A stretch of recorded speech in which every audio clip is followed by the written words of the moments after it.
This is Vote Her In, a collaboration of Two Broads Talking Politics and author Rebecca Sive. On this special weekend edition, our guest is Molly Jong-Fast.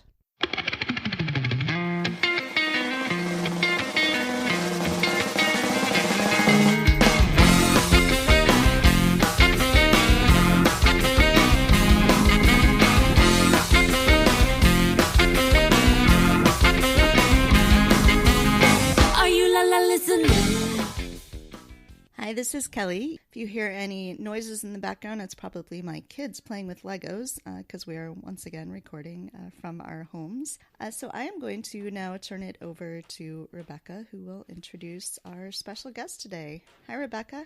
Good morning, Kelly, and good morning, all of you. I hope everyone's managing okay and having a chance to listen and learn as well as to celebrate at home as best you can.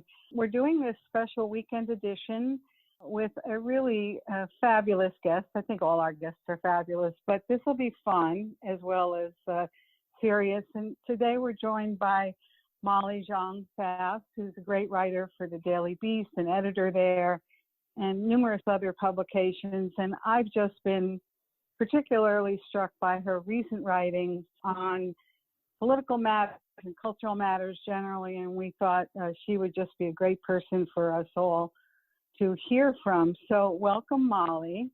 Thanks for having me. Oh, you're welcome. And I'll just start with a first question. If you could, in fact, sort of talk with us about, how you got into this kind of writing, and also, of course, launch of your new podcast, The New Abnormal. So if you could share with us how you kind of launched into this two-pronged, both political and pop culture and otherwise types of writing. Well, I had been writing since I published my first book when I was 21, but I wrote more sort of novelistic-y stuff, and I didn't really get into political writing though I had written political stuff before, and I had always been an ardent feminist, but I did not need to. I don't know. I made more of a transition in 2016. Just as so many people did, right? Yeah. I think a lot of us, it became necessary for the personal to become political. So, yeah. So I think the personal became political as is often the way. Right. And were you so even more feeling that way in 2018 and currently, or was gradual build-up? No, in 2016, I started writing more political stuff about after the election of Trump. It was one of those things where no one ever thought it would possibly happen. And so when it happened, I had such a seismic shift in my feeling of the world. That I had to get involved. Right. And I noticed that in that context, you obviously are writing for a lot of different outlets. Recently, I noticed your pieces in Vogue and in Glamour. And, most of our audience is young women activists generally, and I'm sure a lot of them read women's magazines. I'm wondering if you could share with us your thoughts about your writing for them as opposed to, say, the Daily Beast, and how you kind of figure out where to put your various political thoughts on paper. I started writing for Glamour really early. I've actually been writing for Glamour around as long as I've been writing for the Beast. And I'm like a 90s person. Like, I started writing in the 90s. So one of my first bylines was in Mademoiselle and Mary Claire in the 90s. So I have always have a real affinity for women's magazines. And I also feel like to get a chance to write politics for them is really exciting, because you get to talk to an audience that isn't just reading politics. And so that's exciting too, because you really get to get out of it's just fascinating.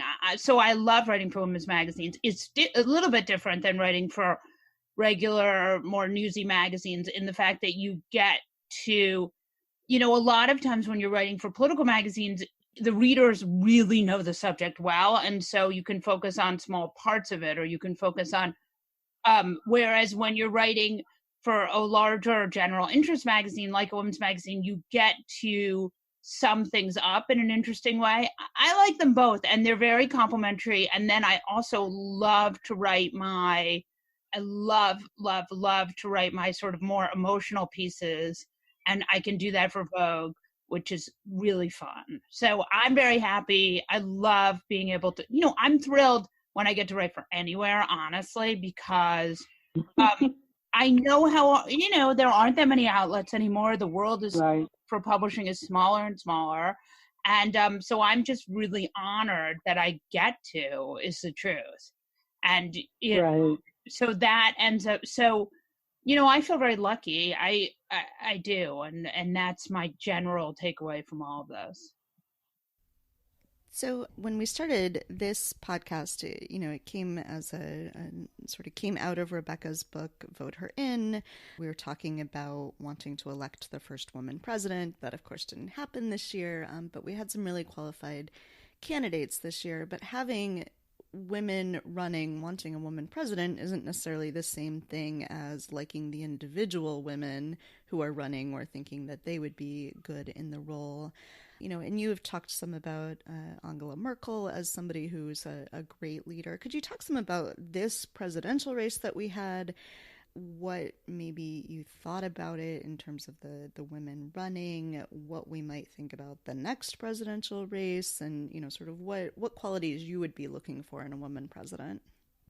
I mean, the midterms were a huge victory for women politicians. So that was kind of exciting. We saw a lot of really interesting candidates in congressional races and in some of those Senate races. A lot of interesting candidates women candidates of different degrees of progressive, from AOC to Kristen Sinema. And so that was very encouraging to me. With women candidates, I think the goal is representation more than a specific candidate. There are some really terrible women candidates in the Republican Party. I mean, Cindy Hyde-Smith from Mississippi. Yeah, she's terrible. I mean, just and the Alabama governor. I mean, there are a lot of really bad women out there too. So I was, Marsha Blackburn from Tennessee is just an absolute Trumpian sycophant of the worst variety. So I would say the deal with women candidates is you want women to run because you want representation, but you really want candidates who, I mean, just because they're a woman doesn't necessarily mean you'll have a great candidate.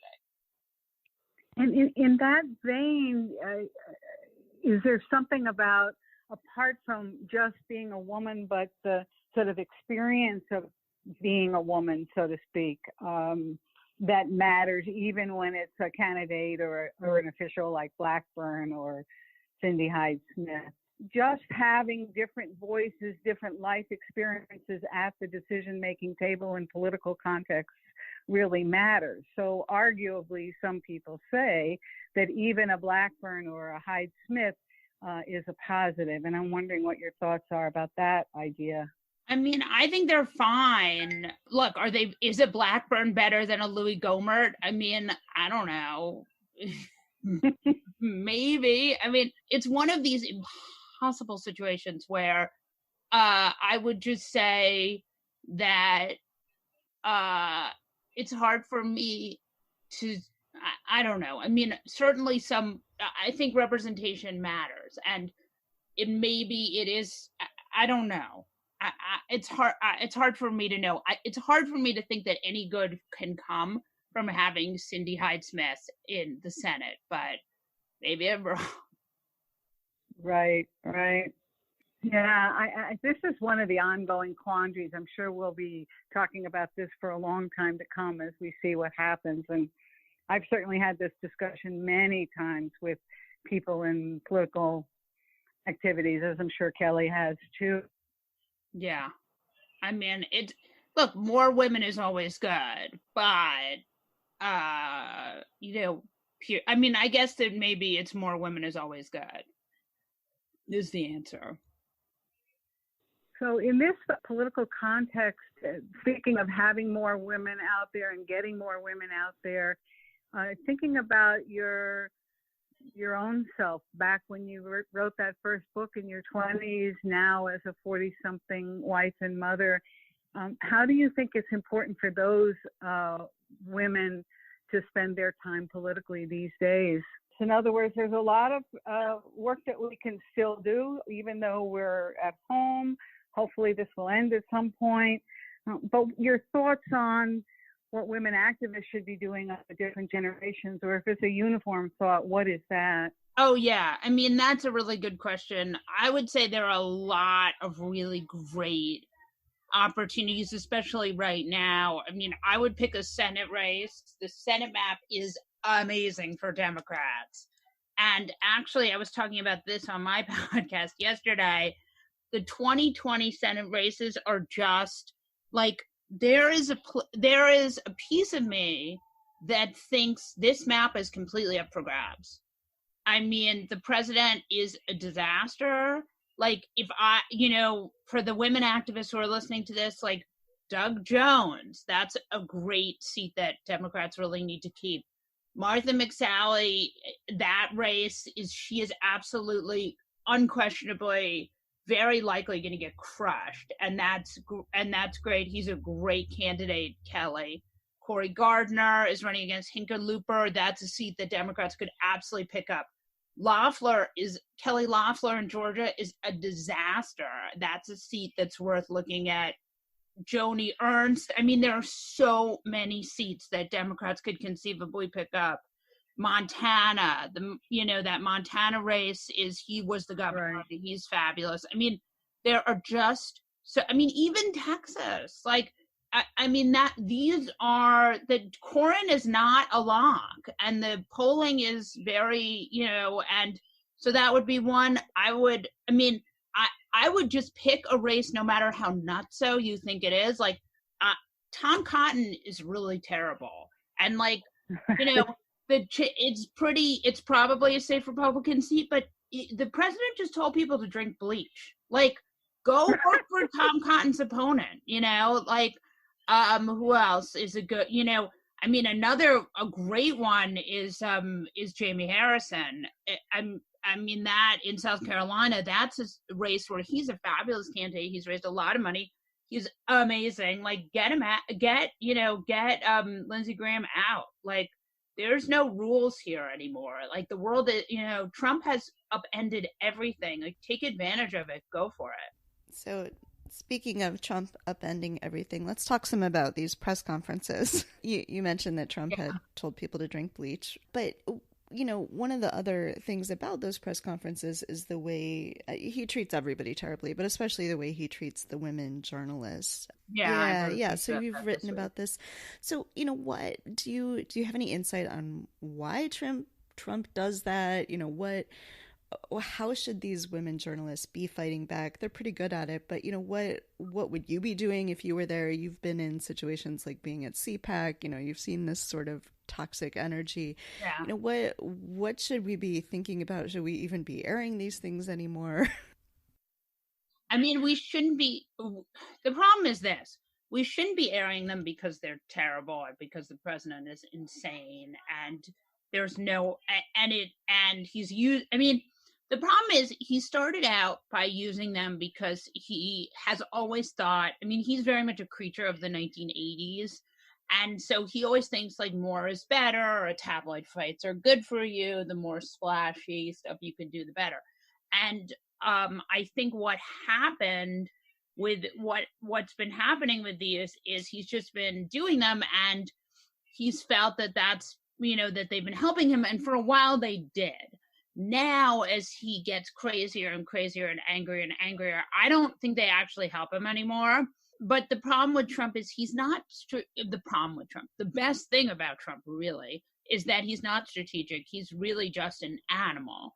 So he doesn't, like a normal, non-insane president would say, oh, this is not helping me. This, so he would have a normal non-insane president would have someone who would say, this is really making you look nuts. But because he's fired all those people and he just has his daughter and his son-in-law, nobody's there to tell him, this is making you nuts. So look nuts. So he just does these insane press conferences that go on and on and on. And so in some ways, I think now they really are starting to hurt him and make him seem nuts, which he is. And, it's not even that he's nuts. It's that I always think about this thing I read about Obama at the end of his presidency, where he said, the things that end up on his desk are the things that are just so problematic, they're unsolvable. And right. And that's really, I think, true. And so you put someone like Trump, you give someone like Trump a whole set of unsolvable problems. And, Trump has two solutions for everything, right? One is a ban, right? A travel ban. He loves a travel ban. And the other is, is like, a miracle drug. And so when anything comes up, he suggests either a travel ban or a miracle drug. And the problem is there is no miracle drug for this. And a travel ban, it's here, the country with the highest rate of deaths. There's no, you can't ban travel from America, because that's what you'd really need to do. And so ultimately you find that you have a president who he has no solution. He's just so outmatched by the problems that he's ultimately really helped to create, that he's just stuck. And so when he's on television for 2 hours every night, it becomes very clear that the man is just absolutely out of his skis. And, he can't, and Trump is running in a base election. Like, he's just hoping that the base can keep him in power. But he needs suburban women. And, if suburban women know anything, it's that this is ridiculous, Right. Speaking of suburban women and this upcoming election, one of the important things in any election, obviously, is the support of women who understand that they must come behind, this is my view, a pro-choice candidate, whether or not they like every other policy. Right. And that coming behind, the coming behind them also means financial support. And, one of the good things, as you were mentioning, the 2018 election, is that lots more women stepped up to the plate to become donors and supporters of candidates. But what struck me in the last, month or so that we've been home is that, as it has everyone else, is our world is totally changed. We're going to have even greater disparities between people with money and those without than we had before. And I'm wondering what your thoughts are if you were, giving a speech to a group of those Vogue readers, what you would say to them about what they specifically, those with financial means as well as time, should be doing in this current situation and this current set of campaigns. I mean, if it were me, I would say give money to Senate candidates. That would be my 2 cents. Give money to the Democratic Senate candidates, and you could give money to Biden too. But I would say, look, the truth is Trump is a disaster, and Trump has also opened up the field in ways we never thought possible. And we just had a Supreme Court win in Wisconsin during a pandemic. They Right. do not underestimate what could happen in 2020. And I would say, do not hold yourself to traditional rules.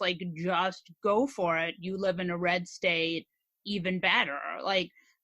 In some ways, I think it's exciting that we really are in a position where where the Democratic Party, there is no ceiling. And any thoughts, just to push on this a little bit, about women of means in particular and how to convince them to really get behind these wonderful candidates you mentioned? I mean, what is the message to them? I mean, I would say to them, it's their responsibility.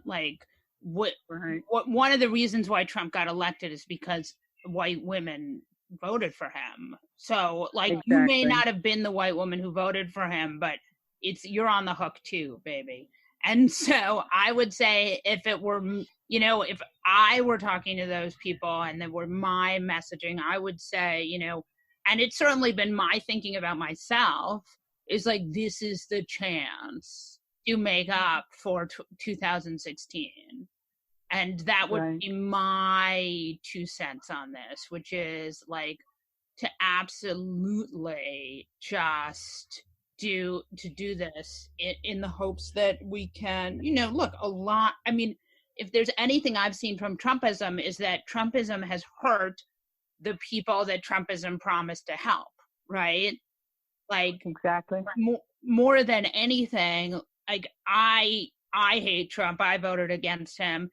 I've made it very known, but he hasn't, besides the fact that he changed the tax structure a little bit, I have not been hurt by Trumpism personally, but a lot of people who live in red states and who are more dependent on resources from the federal government have really been hurt. And the truth is, this pandemic response, I mean, had we had a fully functioning federal government, this virus could have stayed in China. Like, there's a reason that SARS did not come here. And part of it was it wasn't as contagious. And part of it was a functioning federal government. And we didn't have that with coronavirus. We had a president who said it's going to go away in April. So, it's hard to Monday morning quarterback. And like, the truth is we don't really know. It's an impossible conversation to have. That said, if we had had a fully functioning federal government, things would have been different. And so you say to those women, look, you are running the chance of another 4 years of Trump, and you think this is bad? Like, 4 more years of this guy is going to be, I mean, I don't even want to fantasize what 4 more years of Trump would look like, but it's not going to look good. It's not more freedom and more happiness, it's more like insane kleptocracy. So if it were, that would be how I would message it, is like, you should be really scared of another 4 years of Trump presidency because the rest of the world is. Seems like an easy sell right now when we're all stuck inside all the time. I mean, it would seem that way, but, we really have to be, I mean, I would say it's really important to be vigilant because we know that in 2016, Hillary Clinton was going to be president and then she wasn't. So, I mean, I'm not a fan of taking anything like this for granted at all. And the other thing is, like, we know there has never been a president who's needed to stay in office more than Donald J. Trump, right? Because, like, he's got God knows what kind of weird financial malfeasances / possible litigations could come up against this guy. So that is why I say to you, I believe that he will do anything to stay in office, and that's why Democrats really have to be vigilant. Right. It's a scary time, but we do want to work hard. I think everyone here listening is committed to that, and your guidance here about what to say and how to message is great. And I know that before we close, Kelly had another question related to guidance that she wanted to ask. Yeah, just what you're reading right now, what you would suggest that we all be doing and reading in this moment as we move forward. I would say that the most important thing you should be reading is all, everything, like all of the Post, all of the New York Times, all of, everything. I would subscribe to a bunch of newsletters. I would just do as much as you can, just to stay. I mean, the problem is the news cycle is moving so quickly that it's quite difficult to stay up to date with everything. But, the more you can, read that kind of stuff. And I would just say that I think the lesson of the 2016 election is that we have to be really vigilant, and that there's nothing is ever in the bag. we'll keep reading. I think we'll keep writing letters and postcards and calling and all of that. And I would say the other thing about the postcards and the phone calls is that actually really does work. Like congressmen and senators, that really does work. It really does move the needle. And especially right now, they need to hear from you more than ever because there's a certain amount of fatigue. And so the more that you can do that, the better. Right. And as we close, and thank you for joining us and asking you to come back at some point and we'll assess again. Is there anything else you want to share? Any words of wisdom before we say thank you and go off for the day? I mean, I would just say don't get discouraged, that this is a marathon, not a sprint, and that there are a lot of women in this country, and they have a chance to really take over leadership. And we are closer. In some ways, this has been really a hard time in American life, but in other ways, we're closer than we've ever been. So that's kind of exciting. So I would say, even though we're in this terrible presidency with this insane president, we're actually in this interesting time. So that's what I would say. And on that note, thank you, Molly. It's been great to talk with you, and we'll talk again. And in the meanwhile, take good care. Okay, thank you. You too. Bye. The Vote Her In segment is a collaboration of Two Broads Talking Politics and author Rebecca Sive. Our theme song is called Are You Listening, off of the album Elephant-Shaped Trees by the band Immunuri, and we're using it with permission of the band. Our logo and other original artwork is by Matthew Weflin and was created for use by this podcast. You can contact us at twobroadstalkingpolitics@gmail.com or on Twitter or Facebook at twobroadstalk. You can find all of our episodes at twobroadstalkingpolitics.com or anywhere podcasts are found.